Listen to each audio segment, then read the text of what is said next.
بسم اللہ الرحمن الرحیم۔ نواز نشریات کی جانب سے اپنے تمام سننے والوں کو اس اتھینٹک اسلامک چینل پر خوش آمدید۔ دوستو، گزشتہ ویڈیو میں زکوٰۃ کے کچھ بنیادی مسائل آپ کے سامنے ذکر کیے گئے تھے۔ آج کچھ مزید اہم مسائل پیش خدمت ہیں۔ دانتوں کو سونے کی تاروں سے باندھا ہو یا ان پر سونے کا خول چڑھایا گیا ہو تو اس سونے پر زکوٰۃ واجب نہیں۔ گھریلو سامان پر زکوٰۃ نہیں، چاہے وہ جتنی مالیت کا ہو اور چاہے روزمرہ کے استعمال میں آتا ہو یا نہ آتا ہو۔ سواری کی کار وغیرہ پر زکوٰۃ نہیں۔ کسی آدمی کے پاس 50-60 ہزار کے برتن ہیں اور وہ انہیں کرائے پر دیتا ہے تو ان برتنوں پر زکوٰۃ نہیں۔ کارخانے میں جو مشینیں لگی ہوں ان پر زکوٰۃ نہیں۔ اگر کسی کے پاس سال کے اول اور آخر میں نصاب کے برابر مال تھا، درمیان میں کچھ عرصے کے لیے مال کم ہو گیا اور بعد میں پھر مل گیا، تو اس تھوڑے عرصے کی کمی کا اعتبار نہیں کیا جائے گا بلکہ زکوٰۃ ادا کی جائے گی۔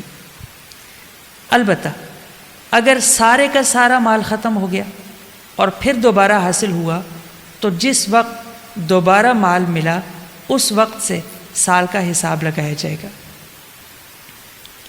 اگر کسی کے پاس نصاب کے برابر نقدی یا سونا چاندی تھا، دوران سال اس نقدی یا سونے چاندی میں مزید اضافہ ہو گیا تو سال گزرنے کے بعد اس زائد مال کو بھی زکوٰۃ میں شامل کیا جائے گا۔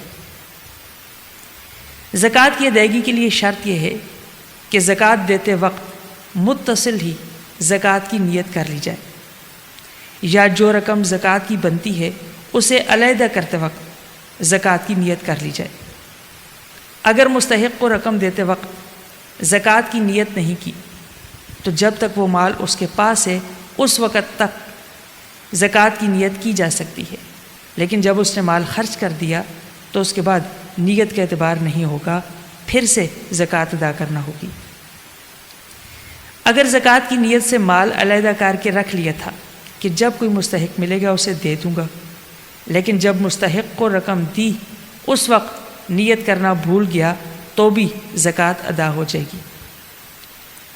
اگر کسی نے زکوٰۃ کی ادائیگی کے لیے کسی کو وکیل بنایا اور وکیل کو رقم دیتے وقت زکوٰۃ کی نیت کر لی، لیکن وکیل نے مستحق کو دیتے وقت زکوٰۃ کی نیت نہیں کی تو بھی زکوٰۃ ادا ہو گئی۔ اگر کوئی شخص سال پورا ہونے سے پہلے ہی زکوٰۃ ادا کرنا چاہے تو ادا کر سکتا ہے۔ مال تجارت خواہ وہ کسی بھی قسم کا ہو، جب اس کی مالیت سونے یا چاندی میں سے کسی ایک کے برابر ہو جائے تو اس پر زکوٰۃ واجب ہے۔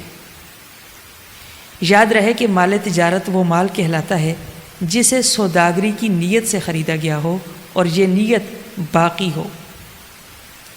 مال تجارت میں زکوٰۃ کا حساب لگاتے وقت قیمت فروخت کا اعتبار کیا جائے گا۔ اگر کسی نے گھریلو استعمال کے لیے چاول وغیرہ خریدے پھر تجارت کا ارادہ بن گیا تو یہ مال تجارت نہیں، لہٰذا اس پر زکوٰۃ بھی واجب نہیں۔ تجارت کی نیت سے خریدی گئی زمین، دکان اور فروخت کے لیے تعمیر کیے جانے والے مکانات اور دکانوں کی موجودہ مالیت پر زکوٰۃ فرض ہوگی۔ اگر کسی کے پاس مکان کی تعمیر کے لیے یا شادی کے لیے نصاب کے برابر رقم موجود ہے اور اس پر سال بھی گزر گیا ہے تو اس پر زکوٰۃ واجب ہوگی، لیکن اگر اس نے سال سے پہلے اپنی ضرورت میں وہ رقم خرچ کر دی تو زکوٰۃ نہیں ہوگی۔ اگر کسی کے پاس سارا مال حرام کا ہو تو اس پر زکوٰۃ فرض نہیں، اور اگر کچھ مال حرام اور کچھ حلال ہو تو حرام مال کو نکال کر اگر حلال مال نصاب کے برابر ہو تو اس پر زکوٰۃ ہوگی۔ بینکوں اور بچت کے دیگر اداروں میں جمع کرائی جانے والی جائز رقم پر زکوٰۃ ادا کرنا فرض ہے۔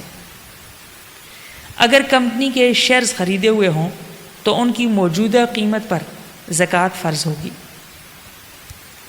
کمپنی جب شیئرز کا سالانہ منافع تقسیم کرتی ہے تو وہ فیس ویلیو پر زکوٰۃ کاٹتی ہے، حالانکہ شرعاً ان شیئرز کی مارکیٹ ویلیو پر زکوٰۃ فرض ہوتی ہے۔ لہٰذا شیئر ہولڈرز کے لیے ضروری ہے کہ وہ فیس ویلیو اور مارکیٹ ویلیو میں جو فرق ہے اسے مد نظر رکھیں۔ مثلا شیئرز کی فیس ویلیو 50 روپے اور مارکیٹ ویلیو 60 روپے ہے تو کمپنی 50 روپے کے حساب سے زکوٰۃ کاٹے گی اور شیئر ہولڈرز کو 10 روپے کی زکوٰۃ الگ سے ادا کرنا ہوگی۔ سرکاری ملازمین کے پراویڈنٹ فنڈ جب تک ملازم کو نہ مل جائے ان پر زکوٰۃ واجب نہیں۔ اگر حج کے ارادے سے کسی نے اپنے پاس رقم جمع کر کے رکھی ہوئی تھی اور اس پر سال گزر گیا تو اس پر زکوٰۃ فرض ہوگی۔ کسی کو انعام یا عیدی کے نام پر زکوٰۃ کی رقم دی جا سکتی ہے اور اس طرح زکوٰۃ ادا ہو جاتی ہے۔ مستحق آدمی کو زکوٰۃ کہہ کر دینا ضروری نہیں۔